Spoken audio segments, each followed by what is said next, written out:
Olá, tudo bem? Quero compartilhar com você uma palavra que está lá no livro de Jonas e fala um pouco sobre o chamado. Então, Jonas ele vivia numa região e fala aqui que ele foi chamado pelo Senhor para ir até Nínive e pregar contra aquela cidade. Isso você encontra lá no livro de Jonas, Antigo Testamento, no capítulo 1. Vamos estudar um pouquinho a respeito disso e falar um pouco sobre isso. Você já sabe qual é o seu chamado? Você já conversou com Deus a respeito? Você está preparado para entender o seu chamado? Vamos falar um pouquinho disso hoje, tá bom? Então, diz assim: a palavra do Senhor veio a Jonas, filho de Amitai, com esta ordem: vá depressa à grande cidade de Nínive e pregue contra ela, porque a sua maldade subiu até a minha presença. E o que aconteceu? Jonas, ele ficou perturbado com esse chamado de Deus, né? Como que eu vou até Nínive? Nínive era uma cidade grande, populosa, e como ele iria até lá para pregar contra ela? Ou seja, para falar que Deus iria destruir aquela cidade. Né? Então, o que Jonas fez? Algumas das passagens de Jonas aqui é bem legal a gente entender, porque talvez tem, e talvez não, tem muito a ver com a nossa vida, né? Primeiro de tudo, Jonas ouviu o chamado de Deus. Então ele tinha uma intimidade com o Senhor. E depois que ele ouviu o chamado de Deus, ele ficou com medo. E muitas vezes isso acontece com a gente. Então diz ali: mas Jonas fugiu da presença do Senhor, dirigindo-se para Tarsis. Desceu à cidade de Jope, onde encontrou um navio que se destinava àquele porto, e depois de pagar passagem, embarcou para Tarsis para fugir do Senhor. Então, muitas vezes vai pensando aí, Deus tem um chamado para você e você diz: não, não é tempo, não estou preparado, eu não tenho essa qualidade, eu não tenho esse talento. E aí a gente acaba desviando um pouco da presença de Deus nesse sentido. Né? Mas é isso que eu queria falar com você. Aqui ele fugiu achando que ele sairia da presença de Deus. E aqui, se você continuar lendo um pouco mais desse capítulo, você vai perceber que ele, ao entrar nesse barco, ele trouxe alguns problemas para aqueles que estavam ali juntos. Porque Deus, quando ele nos dá, faz um chamado, ele nos dá uma ordenança, ele deseja que a gente cumpra, porque nenhum dos planos do Senhor eles podem ser frustrados. Ele é todo poderoso, ele é soberano. Então aqueles que estavam com Jonas no barco, eles acabaram sofrendo ali forte tempestade. E embora muitos ali não tivessem o coração voltado para Deus, eles tinham crenças de outros deuses e falaram que algum Deus tá nos condenando, está nos prejudicando, alguém aqui fez coisa errada. E quando estava todo esse furdúncio, onde Jonas estava? Dormindo no porão do barco. Né? Mais para frente, ali no final do capítulo 1, você vai ver que daí o comandante, o capitão, ele vem e fala: Jonas, acorda, você não está percebendo que a gente vai afundar?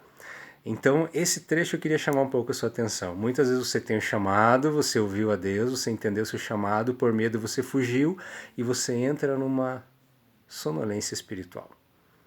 Você vai pro porão do navio e dorme. Então as coisas estão acontecendo porque você não decidiu se fortalecer e cumprir o chamado de Deus. E quando eu digo você, eu me incluo nisso. E aí a gente acaba adormecendo na fé, espiritualmente. Né? O ponto que tem que vir um estranho muitas vezes e falar com a gente para a gente acordar. Quando Jonas acorda, então ele se dá conta daquilo. Mas ele ainda fica com medo. Ele ainda diz que não é, ele ainda quer acreditar que aquele problema não está vindo pela fuga dele, ou pela decisão em não obedecer a Deus, pelo chamado que Deus fez para ele.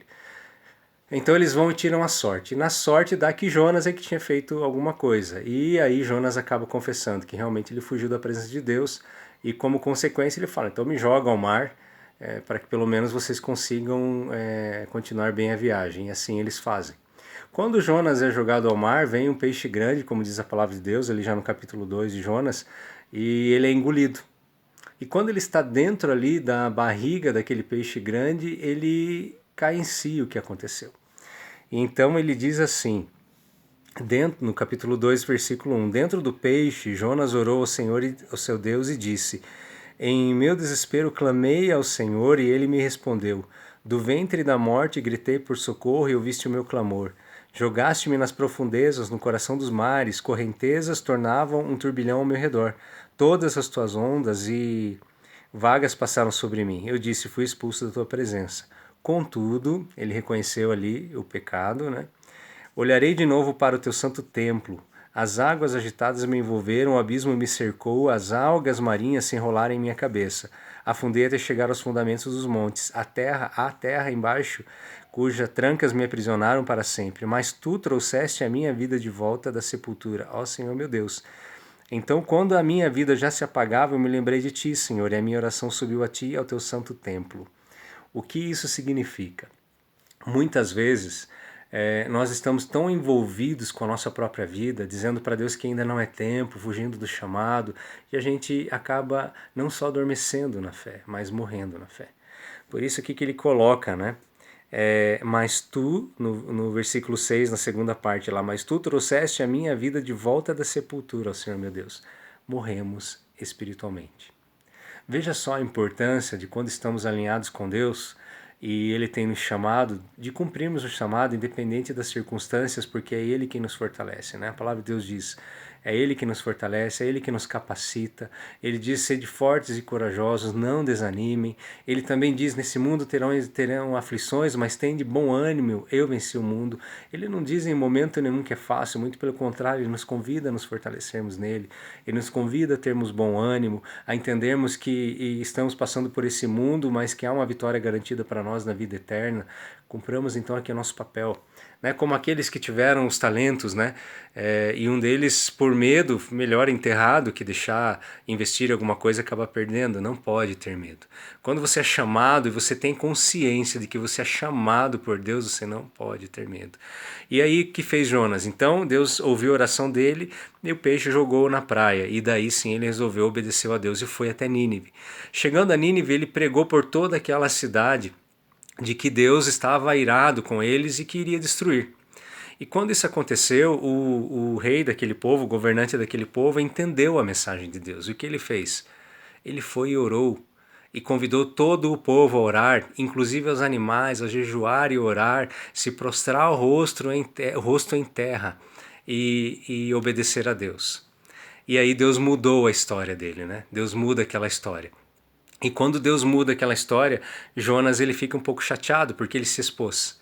Então, queridos, muitas vezes você vai se expor, você vai pregar o evangelho, você vai fazer qualquer uma das coisas que Deus tem chamado, e pode ser que Deus mude a história não com relação ao seu chamado, mas com relação à direção que ele tinha dado. Não se decepcione, Deus é soberano sobre todas as coisas, apenas entenda que Deus tem te usado para fazer a boa obra. Por isso que eu queria deixar essa palavra para você hoje. Se coloque diante de Deus, ore, entenda o seu chamado e entenda como agir nele também, para que você não erre e para que Deus esteja sempre falando ao seu coração e que você entenda a voz de Deus da mesma maneira como entendeu quando foi chamado. Amém? Fica na paz, um grande abraço, seja abençoado. Até mais.